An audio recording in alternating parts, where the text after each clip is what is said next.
Hoje eu tô aqui com o Hugo, que é fisioterapeuta aqui na SEV, e a gente vai falar sobre hérnia de disco.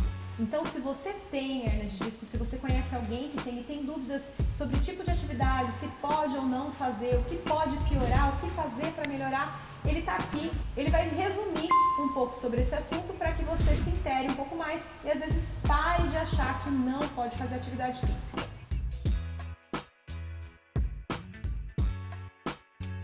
Então vamos lá, Hugo, vamos conversar um pouquinho. Primeira coisa, o que é a hérnia de disco? Bom, Elo, a hérnia de disco, o disco intervertebral é um material que se encontra, posicionado entre duas vértebras. Ele é composto principalmente por substância mais gelatinosa, e o que segura essa substância gelatinosa dentro do disco é um ânulo fibroso. Quando esse ânulo fibroso vai se rompendo, ele tem vários ânulos, e conforme ele vai se rompendo, essa substância gelatinosa extravasa do disco, e quando ela extravasa do disco, ela pode cutucar, e irritar o ramo nervoso, provocando dor, em alguns casos. E geralmente se rompe por quê? Por que acontece esse rompimento? Quais são as causas assim mais comuns? Ainda não é bem definida a causa que leva à hérnia de disco, mas assim, existem vários estudos que demonstram que a hérnia de disco, a imensa maioria das pessoas contém. Por exemplo, um estudo foi feito com 100 pessoas que não possuíam nada de dor, fizeram a ressonância magnética e 87% delas tinham hérnia de disco. Então assim, não se sabe ainda bem definido o que leva e causa uma hérnia de disco. E não necessariamente tem dor, né? Não necessariamente ela causa dor. Às vezes a pessoa pode ter uma vida normal, faz tudo, treina e nem sabe que tem hérnia de disco. Necessariamente ela é uma coisa prejudicial que vai atrapalhar a pessoa? Não, porque se você for pensar que além desses indivíduos que não eram atletas, por exemplo, indivíduos treinados, eles podem ter muito mais assim, alterações, desde degeneração do disco, artrose e não ter dor. Então, quanto mais ativa a pessoa é, menos dor ela vai sentir. É bom que ela seja ativa. Isso é benéfico para que ela não tenha problema nenhum, inclusive, né? Isso. Que ela não aumente a sobrecarga na articulação ali, não é? Na verdade, a sobrecarga, quanto mais treinada ela é, mais sobrecarga ela suporta. Suporta, porque daí não fica a vértebra ali só sendo sobrecarregada. A musculatura tá ali forte para conseguir ajudar a pessoa ali nas atividades dela do dia a dia e tudo mais, Isso. né? E o disco, muitas pessoas acreditam que não se deve dar carga. Pelo contrário, quanto mais carga o disco ele é submetido, mais ele se torna rígido, mais ele se adapta e mais ele fica preparado para aguentar, uma carga compressiva. Por exemplo, eu estou aqui sentado, se eu fizer 20 graus de flexão do meu tronco, eu estou suportando 250% do meu peso corporal.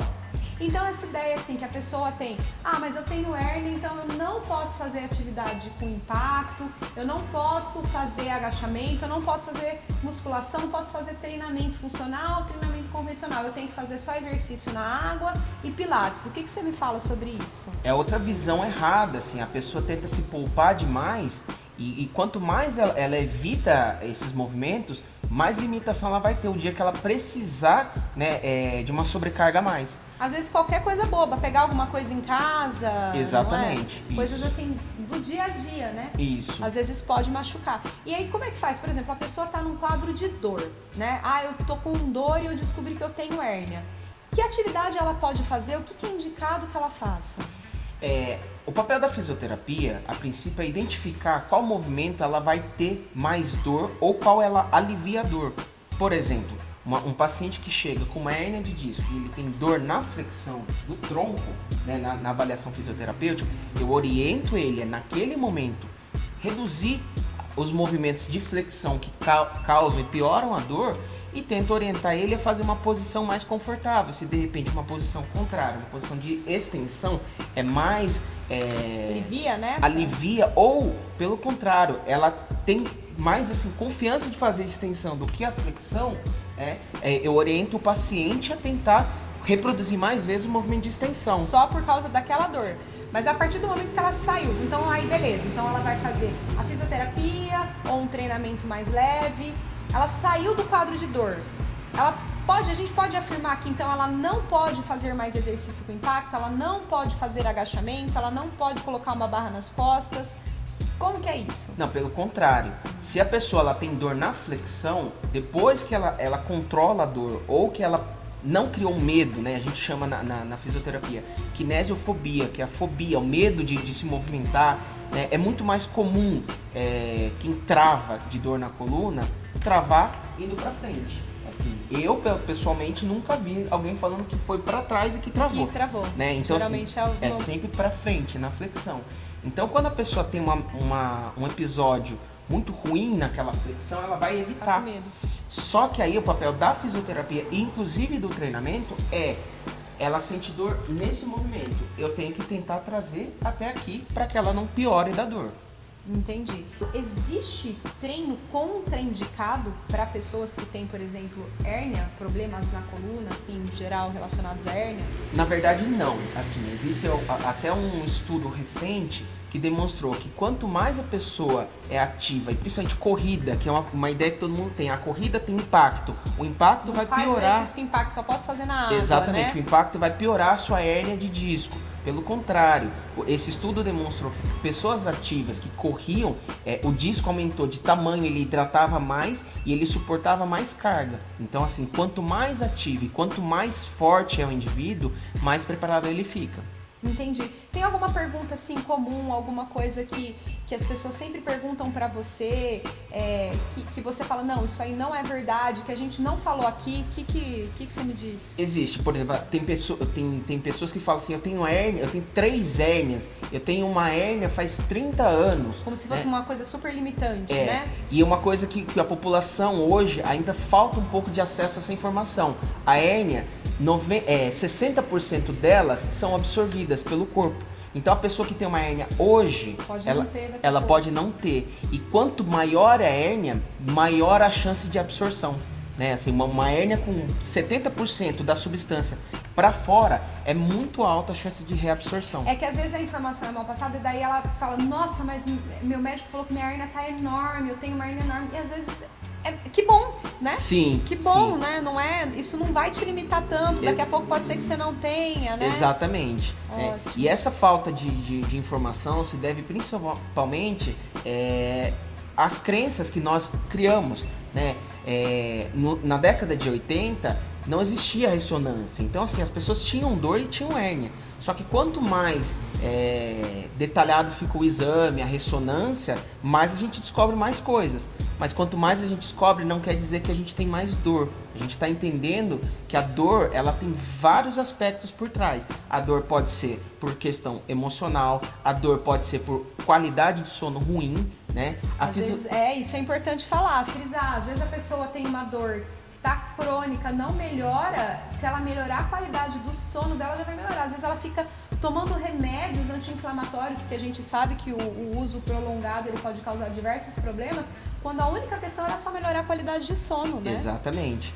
E assim, os especialistas hoje, né, os maiores pesquisadores em dor lombar, eles afirmam isso. Existem muitos mitos e principalmente, eu devo tomar um anti-inflamatório? Não, assim, não é que você não deva, mas assim, procure aliviar a sua dor de maneira mais natural possível, observar por que você está tendo aquela dor. Pra você só não camuflar, né? Não ficar só resolvendo o problema momentâneo ali e principalmente buscar a causa, né, do problema. Porque às vezes a pessoa tá lá, a pessoa tá sem atividade física, é má postura, né? A postura a gente não consegue cuidar o tempo todo. Então se a sua musculatura tá forte, boa parte dos seus problemas você já resolve, né? Outro mito, porque não? Na verdade... Então corta isso, não posso falar isso.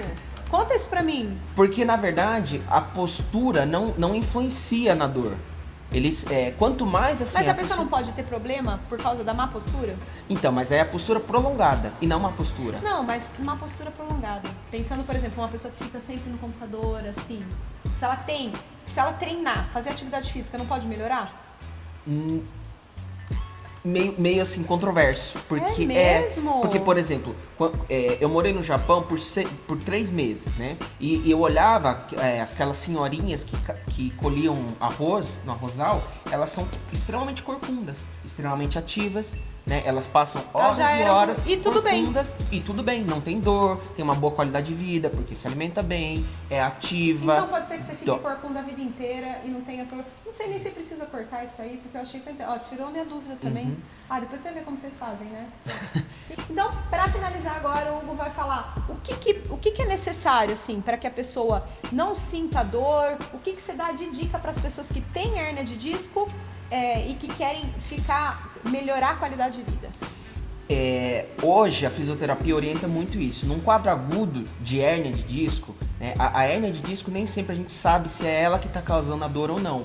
Mas se você estiver, né, com um quadro agudo, você travou, foi no pronto-socorro ou foi no ortopedista e ele orientou que você tomasse os remédios necessários e que fosse buscar uma reabilitação, seja com a fisioterapia ou com a atividade física, a fisioterapia orienta isso. Quanto mais ativo você se mantiver, melhor é. Porque você consegue manter um limiar de dor mais baixo, né? Você percebe menos dor.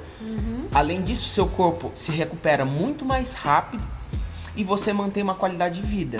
Então, assim, quanto mais ativo, né? E aí entra um pouco assim, a minha limitação como fisioterapeuta eu não consigo orientar o que são todas as atividades físicas. Mas o que eu basicamente oriento, se você consegue fazer uma caminhada básica, caminhe, continue o mais ativo possível, né? Para que essa dor não piore. E, desculpa te interromper, e assim, pode fazer exercícios com impactos, né? Sendo bem orientado, pode fazer exercício com impacto. Deve Fazer exercício com impacto. Essa ideia de que tem que fazer só exercício na água e pilates ou atividade de alongamento, ela é errada. Ela é um conceito equivocado, que muitas vezes acaba fazendo com que a pessoa piore a qualidade de vida dela. Isso, além de piorar a qualidade de vida dela, ela causa um medo, né? Assim, pegando um adendo da pandemia. Ninguém sabe como vai ser a pandemia. Quanto mais negativo se torna a informação, mais medo a pessoa tem. Causa. Então a hérnia de disco, hoje eu costumo assim, às vezes comparar, né, fazer um comparativo. Quando a pessoa ouve você tem uma hérnia de disco, é como se um oncologista fala, você tem um câncer. Já assusta, já limita. Nossa, então não vou poder fazer nunca mais o que eu faço. Exatamente. E não é verdade. Não é verdade. A hérnia de disco não é uma condição limitante. Ela né? é uma condição que está lá e que é só você cuidar direitinho e tratar. Pode ser que você nem saiba que você tem. Exatamente. Não é mesmo? Sim. Então, pessoal, é isso. Eu espero que vocês tenham gostado desse vídeo. Não deixa de ativar o sininho para receber as notificações, curtir o vídeo, que isso é muito importante pra gente. E o Hugo também dá pra seguir ele nas redes sociais, né? Dá. Fala lá, Hugo, pra gente. É @FT Hugo Takeshiro. FT de tatu, né? F de Isso. faca, T de tatu, Hugo Takeshiro. Takeshiro. Tá escrito ali embaixo. E é isso, então. Muito obrigado. Obrigada, pessoal. Até o próximo vídeo. Tchau, tchau.